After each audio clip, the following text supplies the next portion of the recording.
Bonjour à tous et bienvenue dans cette troisième et dernière partie consacrée à la génération de donjons aléatoires sous P-Game. Nous avons quasiment tout vu la dernière fois et il nous restait qu'une petite chose à traiter, donc cette vidéo sera assez courte. C'est comment faire en sorte que lorsque je génère mon donjon aléatoirement, je n'ai pas de mouvement en diagonale. Donc là je vais essayer de le générer, hop, le régénérer. Voilà, et vous voyez par exemple en haut à gauche un petit souci, puisque là on a des cases, il y a eu un mouvement du destroyer en diagonale. Ça c'est pas super pour nous, puisque c'est des cases finalement qui ne seront pas accessibles par le joueur, puisque les collisions l'empêcheront. Donc ça on veut éviter à tout prix ce genre de mouvement. Et pour ça, qu'est-ce qu'il faut faire? Il suffit de réfléchir un peu. Vu que les mouvements sont aléatoires, il va falloir rajouter les conditions. Le fait que ça bouge en diagonale, c'est-à-dire que l'objet qui bouge en diagonale va bouger de 10 pixels à la fois en Y, ou de moins 10 pixels, et en X. Et ça, on ne le veut pas. S'il bouge en X, il ne faut pas qu'il bouge en Y. S'il bouge en Y, il ne faut pas qu'il bouge en X. Et si possible, on pourrait rajouter qu'il ne reste pas sur place aussi.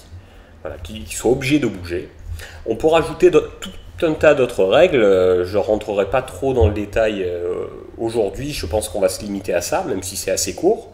Ce que je vous encourage à faire, c'est essayer de trouver un moyen pour faire en sorte que ces petits îlots là de 1 carré soient détruits. C'est-à-dire que s'il n'y a qu'un carré, c'est pas super à mon sens, ça peut faire partie du projet, hein. Mais vous pouvez vouloir enlever ces carrés isolés. Et dans ce cas-là, essayez de trouver un petit truc pour le faire. C'est pas très compliqué, une petite règle supplémentaire.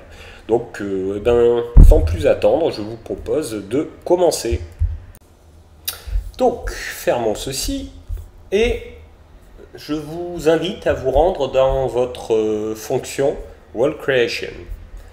Là-dedans, nous avons, pour le déplacement, indiqué quelques règles. Ces règles, globalement, on va les garder, celles-là, parce que c'est des règles qui permettent au destroyer de ne pas sortir de l'écran, mais on va en rajouter d'autres. Excusez-moi. Bon. Il ne veut pas. Ok. D'accord. Donc voilà, on va en rajouter une autre. C'est parti. Donc ce qu'il faut faire, c'est on va compléter ceci par une petite fonction, l'utilisation d'une fonction random encore, une petite variable qu'on va appeler rand, qui sera temporaire, randint, et tout ce qu'on veut, c'est deux valeurs. C'est-à-dire que rand va soit prendre le 0, soit prendre le 1. Pourquoi ça? Ça servira à quoi? Et pourquoi une variable rand? Tout simplement parce que on va partir du principe, là c'est purement arbitraire, hein, ça pourrait être dans l'autre sens, mais si rand est égal à 0, alors on bougera en X. Le destroyer bougera en X. Si rand est égal à 1, il bougera en Y. Et comme ça, ça nous permettra de bloquer l'autre paramètre. Donc c'est assez intéressant de fonctionner comme ça en principe. Donc, on est parti. If rand égale 0, double égal, n'oubliez pas qu'il s'agit d'une comparaison, hein. On obtient un booléen. On va mettre une fonction moveX, une variable décidément, random.randint, donc ça c'est le classique, je ne vais pas vous le réexpliquer, moins 1 fois 10, pour permettre de bouger de moins 1 ou 0 ou de 1, hein, donc ça fait moins 10, 0, 10 plutôt, et on fait bouger dest x de move, égale move x. Voilà. Rien de très compliqué. Maintenant, si jamais move x égale 0, ça peut arriver. Dans ce cas-là, et uniquement dans ce cas-là, on va faire bouger Y. Donc on va créer move Y, qui va être égal à random, donc comme tout à l'heure, point random, point randint, je sais plus écrire. Donc pareil, moins 1 fois 10. Alors pourquoi ça on le permet? Ben, si x est égal à 0, on veut pouvoir bouger en y, mais uniquement si x est égal à 0. Sinon non. On lance ça. Alors il y a une autre méthode pour le faire fonctionner, et on ajoute dest y plus égal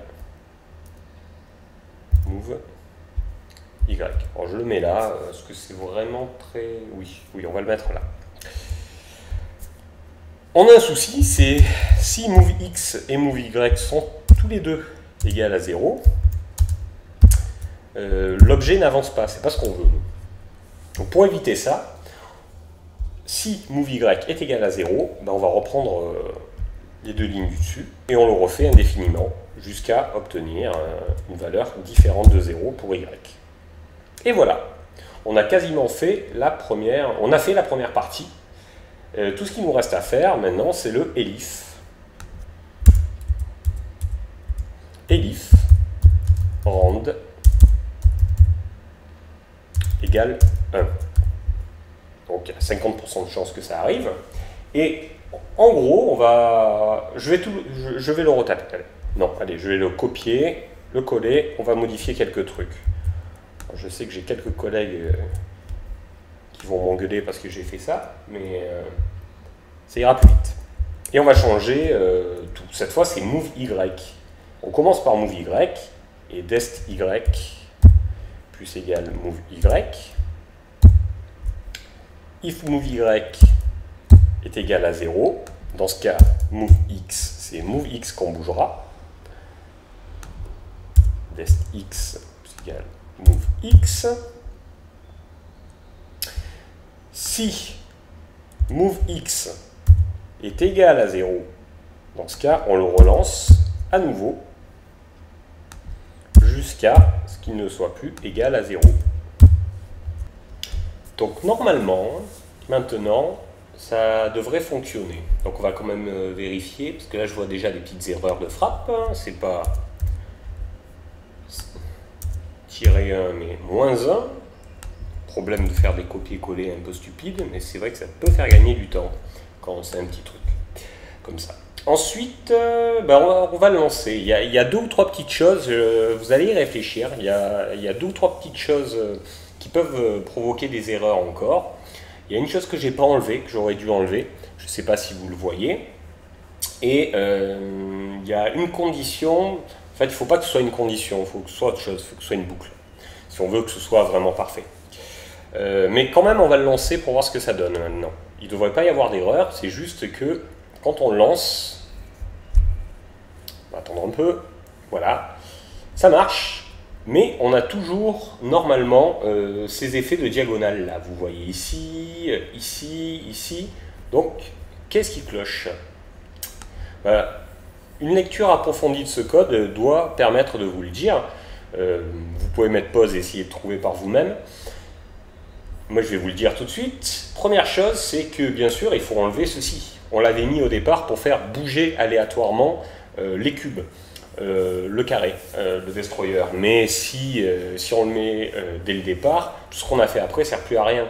Vu que, de base, ça va toujours marcher. C'est-à-dire qu'il pourra y avoir des déplacements diagonales de -10, 0, 10. Donc, ça, il faut le virer à tout prix. Sinon, le rand et tout ce qu'on a fait après ne sert plus à rien. Ensuite, deuxième chose, c'est que si on fait ça avec un if move y égale 0, ce qu'on veut, nous, c'est que move y ne soit jamais égal à 0. Donc, s'il est égal à 0, on veut relancer le random. Mais là, On le fait qu'une fois, c'est une condition. Une fois que ça c'est fait, eh ben on arrête pour chaque déplacement. Donc plutôt que mettre if, je vous conseille de mettre while. Tant que move x ou move y sont égales à 0, on relance le random. Alors les boucles ne seront jamais très longues, hein, rassurez-vous, ça ne devrait pas énormément rallonger le temps d'attente, de génération.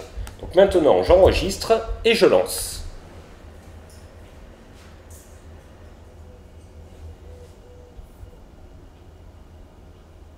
Et voilà, normalement il ne devrait plus y avoir d'effet de diagonale.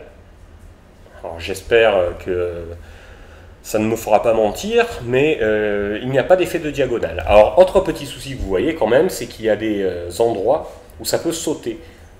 Ça, c'est dû au fait que lorsque notre cube sort, on peut lui demander d'aller à un autre endroit aléatoire, ce qu'on ne veut pas forcément. Donc ça, c'est à vous de voir si vous voulez rajouter des règles contre ça, pour éviter ça. Mais là, par contre, tout est jouable. Et ça, c'est quand même plutôt pas mal. Voilà, ceci marque la fin de cette série sur la génération de donjons. J'espère que ça vous aura plu. À bientôt pour une nouvelle série un peu particulière. Je vous laisserai découvrir ça. À bientôt!